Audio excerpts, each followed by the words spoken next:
오늘부터 우리가 사사기 말씀을 함께 살펴보도록 하겠습니다. 사사기는 이스라엘 백성들이 출애굽하고 여호수아가 가나안 땅을 정복한 이후의 사건입니다. 그래서 여호수아가 가나안 땅을 정복했지만 완전히 다 정복하지는 못했어요. 그래서 남은 땅들을 정복하는 그 과정과 완전히 정복하지 못하였기 때문에 일어났던 그 많은 일들을 담고 있습니다. 사사기는 여호수아가 죽었다라는 말씀 이후로 시작을 하는데요. 여호수아가 죽고 이스라엘은 사사라는 사람들을 하나님께서 세우셔서 그때그때마다 이스라엘을 다스리시고 구원하셨습니다. 이 사사라는 직분은 대를 잇거나 어떠한 조건을 가지고 되는 것은 아니고요. 하나님께서 필요하실 때마다 그 사람들을 세우셨습니다. 이스라엘의 왕이 생길 때까지 그리고 사무엘이 등장할 때까지 약 350년의 기간 동안 이 사사들이 활동을 했는데요. 사사라는 이름의 뜻은 재판관이라는 뜻입니다. 이스라엘에서 재판관이라는 뜻은 다스린다라는 의미와 똑같은데요. 결국에 이 사사기가 우리에게 주는 메시지는 여호와께서 다스리신다라는 것을 알게 하십니다. 사사를 통해서 역사하시지만 그 사사들의 활동을 보고 그 사사들의 입을 통해서 여호와께서 이스라엘을 직접 다스리신다라는 것을 깨닫게 하시는데요. 이스라엘에 왕도 없었고 특별한 지도자들이 없었기 때문에 오직 하나님께서 이스라엘을 직접 다스리시는 그러한 기간이었죠. 하나님께서 이스라엘 백성들을 다스리실 때에 이스라엘 백성들이 그 하나님만 믿고 의지하며 하나님의 말씀대로만 살아간다면 전혀 문제가 없겠지만 그렇지 못합니다. 그들은 계속해서 하나님을 버리고 우상을 섬겼습니다. 그래서 많은 일들이 생겨났고요. 이 일들이 사사기 말씀에 그대로 적혀져 있습니다. 사사기의 시작은 이스라엘 백성들이 이 가나안 땅을 어떻게 정복했는지에 대해서 말씀을 시작하고 있는데요. 하나님께서 출애굽을 하고 약속의 땅에 들어가기 전에 분명히 말씀하셨죠. 가나안 땅에 살고 있는 그 원주민들을 다 진멸하라 말씀을 하십니다. 왜냐하면 그들이 남아있을 경우에 이스라엘의 가시와 올무가 될 것이기 때문입니다. 가시라는 것은 이스라엘 백성들이 잘못할 때마다 그들을 괴롭히는 도구가 될 것이고, 올무라는 것은 이스라엘 백성들을 유혹해서 우상을 섬기도록 유혹하게 될 것이다 라는 말씀인 것이죠. 그래서 가나안 땅에 있는 원주민들을 다 진멸하라 말씀을 하셨는데요. 여호수아가 살아있는 동안은 열심히 정복을 했습니다. 그러나 구석구석에 있는 모든 땅을 다 점령하지는 못했어요. 그래서 여호수아가 죽은 이후에 사사기가 시작을 하면서 이스라엘 백성들이 어떻게 남아있는 가나안 사람들을 내쫓았는가라는 그 말씀으로부터 시작을 합니다. 그렇다면 모두 진멸하라는 이 하나님의 말씀에 이스라엘 백성들이 어떻게 순종했는지 오늘 말씀을 통해 함께 살펴보도록 하겠습니다. 여호수아가 죽은 후에 이스라엘 자손이 여호와께 여쭈어 이르되, 우리 가운데 누가 먼저 올라가서 가나안 족속과 싸우리이까? 여호와께서 이르시되, 유다가 올라갈지니라. 보라, 내가 이 땅을 그의 손에 넘겨주었노라. 유다가 그의 형제 시므온에게 이르되, 내가 제비 뽑아 얻은 땅에 나와 함께 올라가서 가나안 족속과 싸우자. 그리하면 나도 내가 제비 뽑아 얻은 땅에 함께 가리라. 이에 시므온이 그와 함께 가니라.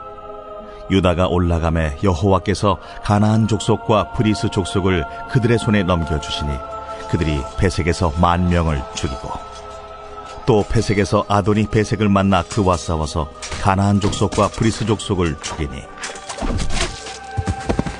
아도니 베색이 도망하는지라 그를 쫓아가서 잡아 그의 엄지손가락과 엄지발가락을 자르매,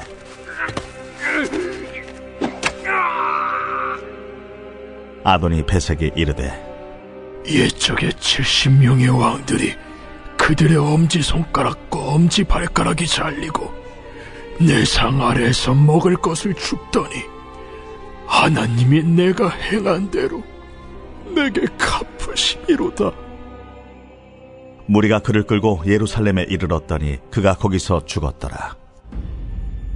유다 자손이 예루살렘을 쳐서 점령하여 칼날로 치고 그 성을 불살랐으며 그 후에 유다 자손이 내려가서 산지와 남방과 평지에 거주하는 가나안 족속과 싸웠고 유다가 또 가서 헤브론에 거주하는 가나안 족속을 쳐서 세세와 아히만과 달메를 죽였더라. 헤브론의 본 이름은 기럇 아르바였더라. 오늘 1절의 말씀은 여호수아가 죽었다라는 말씀으로 시작을 하네요. 여호수아가 죽은 후에 이스라엘 자손이 여호와께 여쭈어 이르되 우리 가운데 누가 먼저 올라가서 가나안 족속과 싸우리이까. 출애굽을 할 때에는 모세가 이스라엘 백성들을 이끌었습니다. 모세가 죽고 가나안 땅을 정복할 때에는 여호수아가 이스라엘을 인도했죠. 여호수아가 죽고 나자 이제 그들을 인도할 한 사람의 지도자는 없었습니다. 이스라엘 모든 자손은 하나님께 여쭈어 보면서 그때그때 상황을 봐야 했는데요. 이스라엘 자손들이 하나님께 여쭙니다. 누가 먼저 올라가서 저 가나안 족속과 싸워야 합니까? 라고 기도합니다. 그러자 하나님께서는 유다가 먼저 올라가라 말씀을 하시죠. 그러시면서 이렇게 말씀하십니다. 내가 이 땅을 그의 손에 넘겨주었노라. 올라가라고만 말씀하신 것이 아니라 이미 하나님께서 그 땅을 유다의 손에 넘겨주셨다라고 약속을 하시죠. 하나님께서는 우리에게 무엇인가 명령하시기만 하시는 것이 아니라 이미 그 명령을 이룰 수 있도록 모든 환경을 준비하셨다라는 것입니다. 유다가 싸우지만 하나님께서 이미 다 이루어 놓으셨죠. 그래서 유다가 그의 형제 시므온에게 나아갑니다. 나와 함께 올라가자.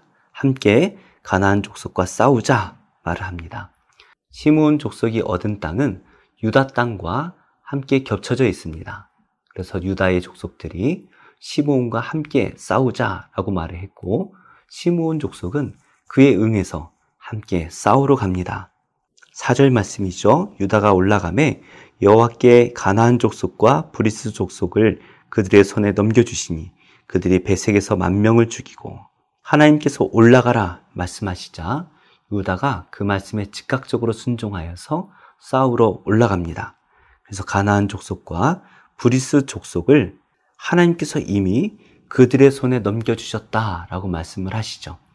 유다가 싸우기 위해서 올라갔는데 하나님께서 넘겨주십니다. 유다가 할 일은 그저 순종하는 것만 하면 되는 것이죠. 그들이 베색에서 10,000명을 죽이고 5절이죠. 또 베색에서 아도니 베색을 만나서 그와 싸웁니다. 그리고 6절입니다. 아도니 베색이 도망하자 그를 쫓아가서 잡아서 그의 엄지손가락과 엄지발가락을 자릅니다. 하나님께서 유다에게 올라가 싸우라 말씀하시자 유다는 즉각적으로 가서 싸웠고 도망가는 베색까지 쫓아가서 그를 잡아 죽입니다. 매우 적극적으로 하나님의 명령에 순종하는 모습을 보이죠. 그들은 조그만 전쟁에서 승리하고 거기에 만족하지 않았습니다. 하나님께서 말씀하신 것을 이루기 위해 끝까지 달려가는 모습을 보여주고 있죠. 이렇게 베색을 잡아 그를 죽이는데요. 마치 하나님께서 가나안 땅에 잘 살고 있는 이 원주민들의 땅을 억지로 빼앗아서 이스라엘 백성들에게 넘겨주시는 것처럼 보일 수도 있지만 사실은 하나님께서는 이 가나안 땅 사람들의 그 완악한 죄를 보라고 계신 것입니다. 그들이 멸망한 것은 그들이 그동안 저질렀던 수많은 죄에 대한 결과라는 것이죠. 7절입니다. 아도니 베색이 이르되 옛적에 70명의 왕들이 그들의 엄지손가락과 엄지발가락이 잘리고 내 상 아래에서 먹을 것을 줍더니 하나님이 내가 행한 대로 내게 갚으심이로다 하니라.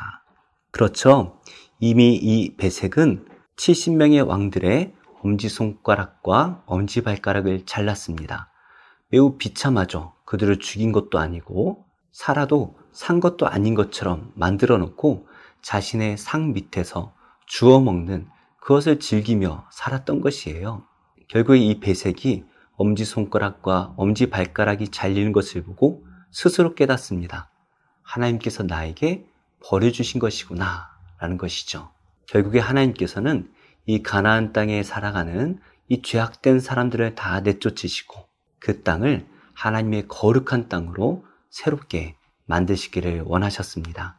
어쩌면 우리 또한 이 가나안 백성들처럼 멸망에 마땅한 사람들일지도 모르겠습니다. 그러나 하나님께서는 우리를 불쌍히 여겨주시고 예수님을 믿게 하시고 예수님께서 우리의 죄를 십자가에 다 달려 돌아가심으로써 이제 우리가 구원을 받았고 하나님의 자녀가 되었습니다. 죽을 수밖에 없는 자가 생명을 얻게 된 것이죠. 어떻게 보면 애굽의 노예로 살던 이스라엘 백성들과 똑같은 상황인 것 같아요. 우리가 할 일은 하나님의 말씀에 순종하는 것입니다. 지금 유다 족속이 하나님의 말씀에 매우 적극적으로 순종을 하고 있지요. 그래서 유다 자손이 예루살렘을 쳐서 점령하여 칼날로 치고 그 성을 불사릅니다. 하나님께서 말씀하신 그대로 행하는 것이죠. 성을 하나 새로 짓는 것은 쉬운 일이 아닙니다.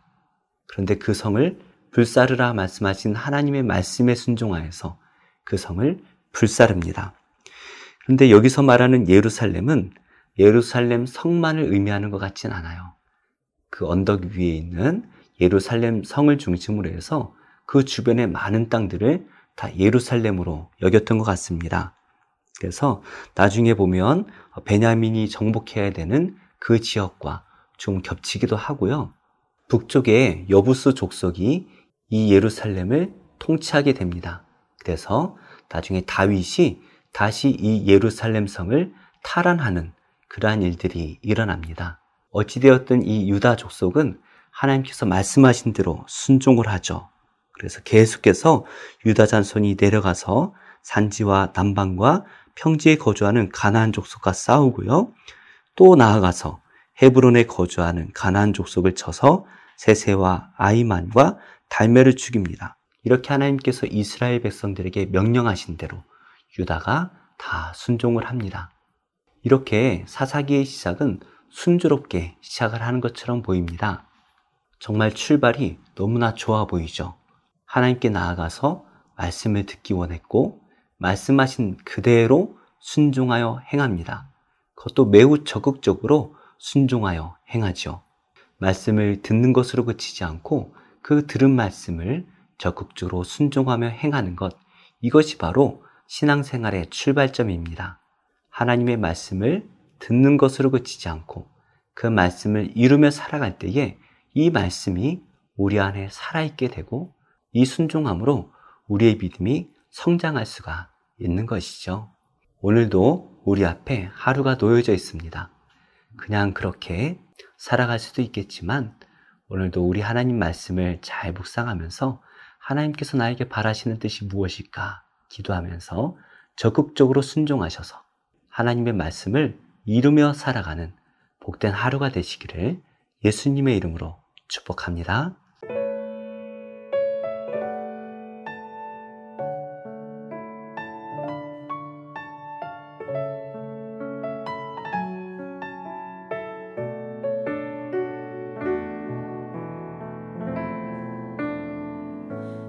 안개가 날 가리워 내 믿음 흔들리려 할 때 나 주님께 나아가네.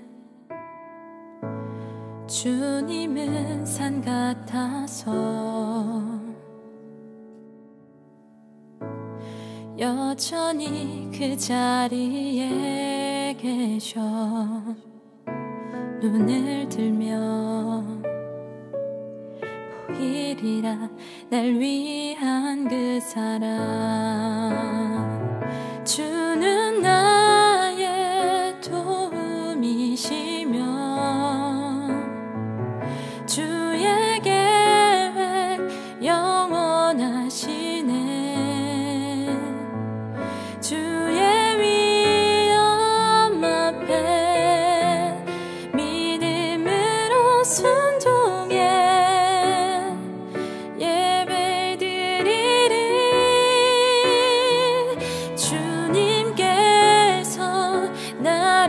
이끄시며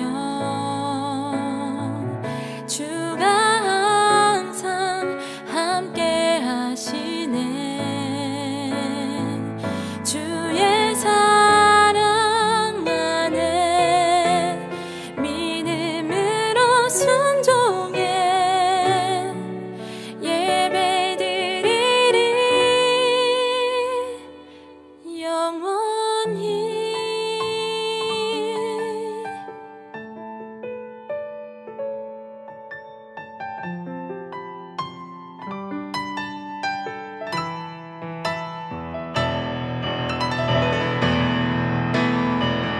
주는 나의 도움이시며 주의 계획 영원하시네.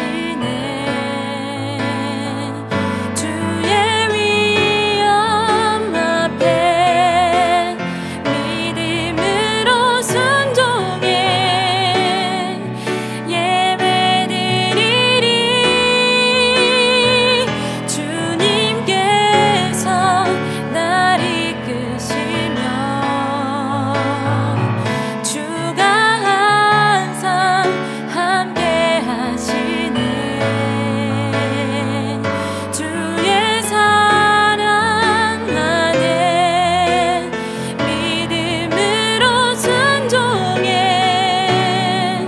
예배드리리. 주는 나의 도움이시며 주의 계획 영원하시네. 주의 위엄 앞에 믿음으로 순종해 예배드리리. 주님께서 날 이끄시며 주가 항상 함께 하시네. 주의 사랑 안에 믿음으로 순종해 예배드리리.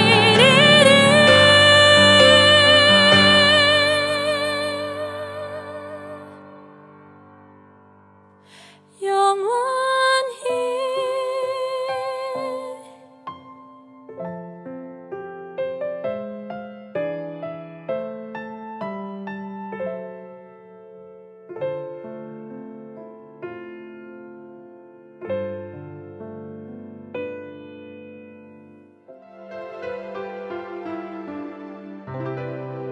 좋은 교회, 좋은 TV.